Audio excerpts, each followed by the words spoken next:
obviously, I mean, the big news this week is that, we have those two IPOs that are coming out. We finally got the dates and we got the target prices. So Airbnb is going to be coming out, going public on Thursday with the target range between $50 and $60. And so there's some news around that. We're going to have a discussion about that. And DoorDash, which I know a lot of people are looking at, their target range is 90 to 95, and they'll be going public on Wednesday. So that is huge, huge, huge. And I know there's a lot of people, especially earners, man, because we get the messages like, yo, what do you think? What do you think? Should I do it? Should I do it? Should I do it?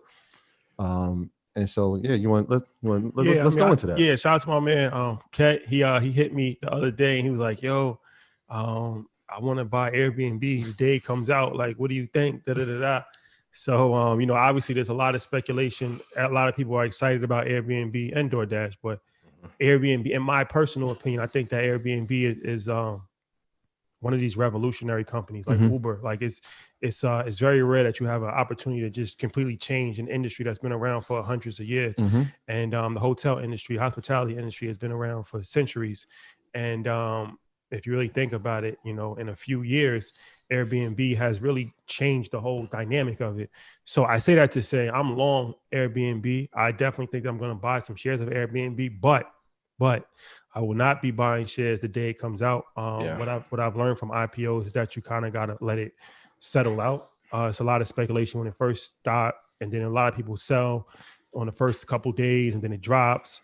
We saw this happen with a variety of IPOs. So me personally, I think that I believe in Airbnb. I think it's going to be here for a long time, and I think that is only going to get bigger.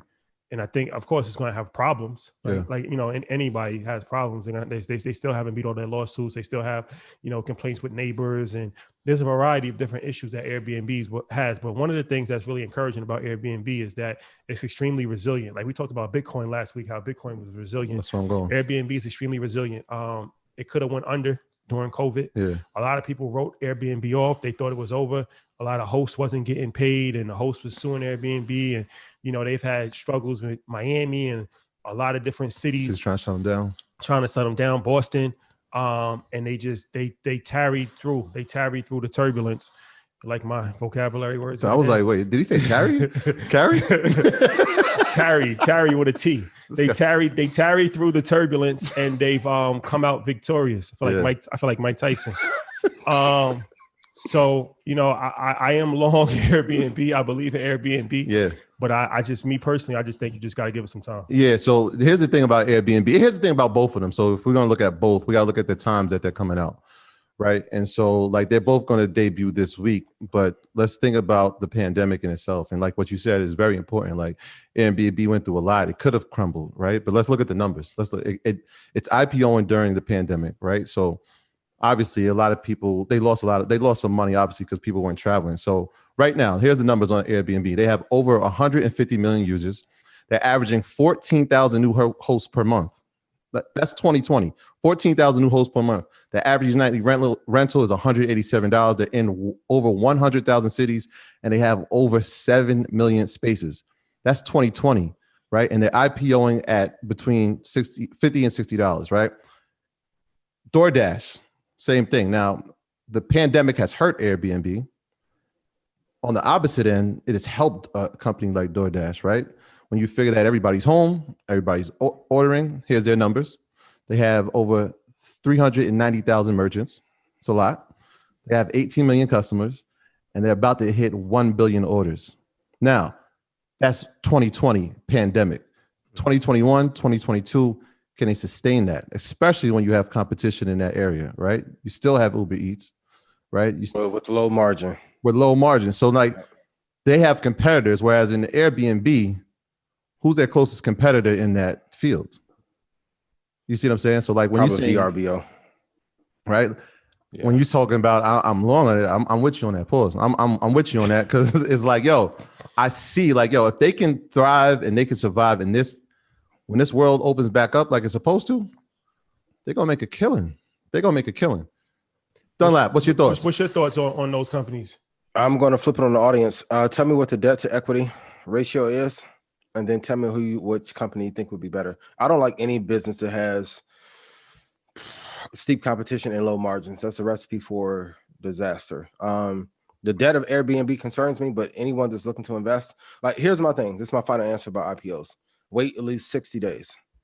But if you believe in the company, like when I was in college, I told a story that I couldn't get, family and friends to invest in Facebook at a time when I probably could have got in on an early angel round. But I took the blame and said I wasn't convincing enough behind it because I knew how big the company was going to be. But most IPOs are going to dip. But if you believe in a company, hold it for 10 years. Don't let anyone sway you from your conviction, even me. But I want you to consider the opportunity cost. So while you're hoping for this thing to go up, is there another company that you can tie yourself to that would be better, that would get you better returns? But I think Airbnb will be okay. They'll struggle for a little bit because that debt, I think they owe, another $1 billion. But if they can get over that hurdle, they do have a competitive advantage. And if we continue to shift in terms of landscape and how things are done differently this era, they could have a competitive advantage. To me, I just don't like to guess. I like my companies to be stars out of the gate. So I'll wait and see about 90 days, and then I'll make an assessment and then catch it on the upside if I think it's good. So. Yeah, somebody said, what about Roblox? Not this week. We'll get there. I know Roblox is coming. Xander's on that wave now because of Ryan. Good Lord. Please don't listen to that nigga. He's been Roblox crazy last 3 days. Wish is coming. We know that. We know a firm is coming. And then there's some speculation of what's coming in 2021. I saw Stripe. Yeah, Stripe is serious. Stripe is serious. Y'all know on Stripe. Yeah. That Stripe is serious. Stripe. Yeah, there's some speculation. And there's another one, SpaceX. There's some speculation that will be IPOing in 2021. And if you didn't see the news, literally I just came across my page before we came on. They got the deal for the Starlink, when they put the satellites into space, and that's how you're going to get communication. So they got approved from the SEC, I think a $900 million deal. So this guy, Ilion, man. Yeah, he's a different dude. Yeah, that work, going back to what we talked about, all the greats, Mayweather, Brady, Jordan, Jay-Z, supreme work ethic. Elon's still putting in 15, 16 hours. Supreme work ethic. But Stripe and Roblox, Stripe is I think it could be the new PayPal and Square.